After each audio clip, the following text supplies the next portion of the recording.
তারপরে কি করবেন? দাঁড়িয়ে থাকবেন না, সানাটা করে নেবেন। সানা করার পরে যে অতিরিক্ত যে তাকবীরটা আমরা করি, এই 3টা তাকবীর আমরা যথারীতি দিয়ে নেব।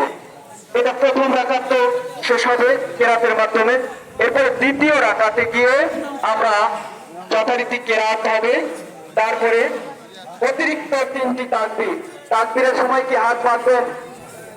প্রথমবার হাত বাঁধবেন, তাকবীরে তাহরিমার সময় হাত বাঁধবেন।